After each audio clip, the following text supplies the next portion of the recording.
Allah Ta'ala tanya, yang tidak mendustai agama, tidak mendustai kamu, tidak mendustai agama, tidak mendustai Allah Ta'ala, apa juga pun kamu tak mendustai dalam hal mentaati Allah Ta'ala. Ucapan terima kasih yang macam mana? Yang tidak mendustai kamu, yang tidak mendustai agama, yang tidak mendustai Allah Ta'ala. Padahal kamu pagi-pagi dah kenyang dah makan, alhamdulillah kata ada, terima kasih, alhamdulillah. Tengah hari kata lagi, alhamdulillah kenyang. Petang kata lagi, dah makan, alhamdulillah. Tapi ulang-ulang kata. Oleh kerana kamu ulang kata tu, perkataan yang pertama seolah-olah memang pembohong. Kena kata kali yang kedua, kena kata kali yang ketiga, kena kata kali yang keempat. Allah Ta'ala mau ucap terima kasih kepada Allah Ta'ala. Sekali kata kekal buat selama-lamanya. Bagaimana caranya? Apakah caranya? Bagaimana fahamnya? Bagaimana lafaz kalimah tauhid?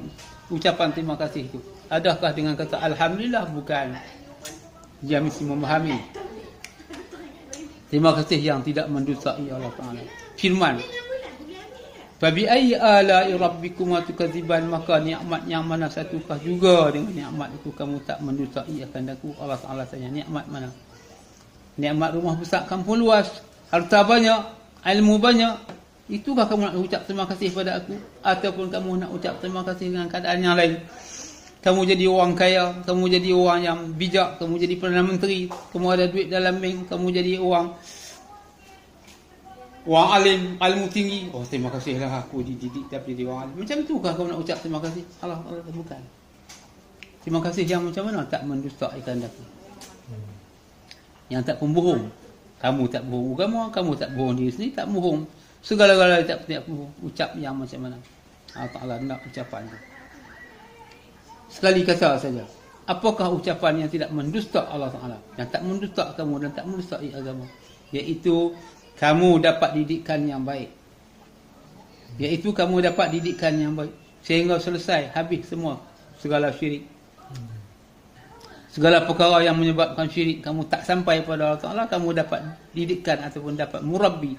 Allah Ta'ala lah yang memimpin kamu, sehingga kamu dapat sampai menjangkau ketinggian berfikir, iaitu menyelesai bab-bab syirik.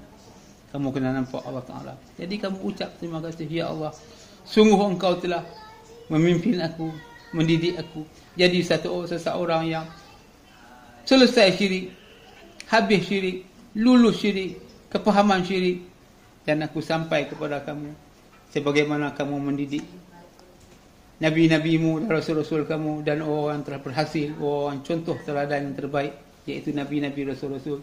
Begitulah kamu didik aku ucap ribuan terima kasih dengan adanya kamu memimpin aku sehingga aku faham dengan baik, sehingga habis syirik aku dapat selesai. Aku ucap ribuan terima kasih. Sekali saja kamu kata terima kasih ya Allah, kau telah mendidik aku sehingga aku lepas syirik.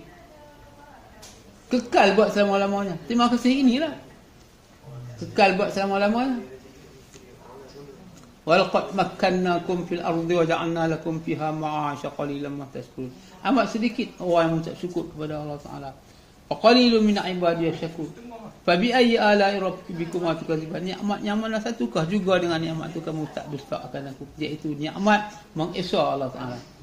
Nak mengesah Allah Ta'ala mesti selesai habis syirik. Tu nikmat mengesah Allah Ta'ala. Siapa mendidik kita? Nampak direct itu daripada Allah Ta'ala. Ucaplah terima kasih kepada Allah. Engkau telah pun membawa satu hidayah kepada aku, mendidik aku sehingga aku lepas faham syirik dengan baik.